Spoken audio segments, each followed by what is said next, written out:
I've seen a DIY alternative for Rain-X, so I wanted to put it to the test. Really simple ingredients in this recipe. We're gonna start with 1 cup of isopropyl alcohol, and I'm using 90% isopropyl. It evaporates quicker. If you are using 90%, just be extra careful. That's why I'm using gloves. There's a warning on the bottle, and you wanna keep it off your skin. Funnel really helps here, or you can mix it in a glass mixing container and then pour it into your spray bottle. Now here's the secret ingredient, silicone oil. I found this at the hardware store. You can get this online. It's actually a lubricant for machinery. I'm gonna use 2, oh, I didn't open it.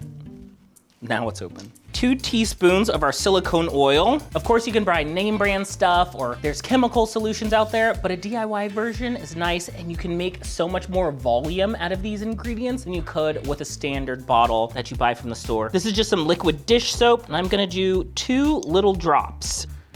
1, 2. The dish soap just helps combine the ingredients, and easy as that. Some formulations include distilled water. That's if you want to dilute this. Of course, you can always water things down later, but we're gonna try the concentrate first.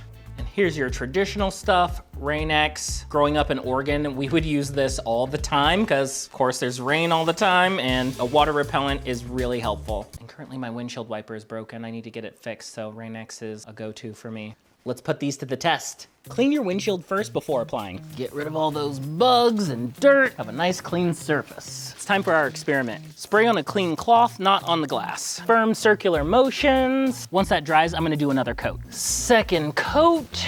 Same thing for the Rain-X, 2 coats. This definitely has a strong smell.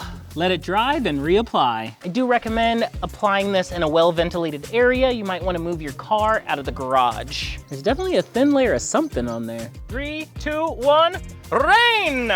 Rain-X is working as advertised. Those beads are just running right off. Our DIY solution, really interesting. It's doing better than nothing. It's a sheet of water, which I think is probably not the best for driving. It behaves way differently than the control. But then when the water stops, all the droplets rush off. So our DIY solution is doing something. I just don't know if it's ideal for driving situations. That Rain-X, it's working just as it's supposed to. That stuff makes the water disappear. This is why I like to test DIY solutions. They don't always work like they're supposed to. You know, maybe if I tweaked the formulation, the concentration of our DIY solution, it could perform better, but without further testing, I'm gonna say stick to Rain-X. It is doing something, but I can't say that it's helping. Sometimes name brand is the way to go, especially when it comes to road safety.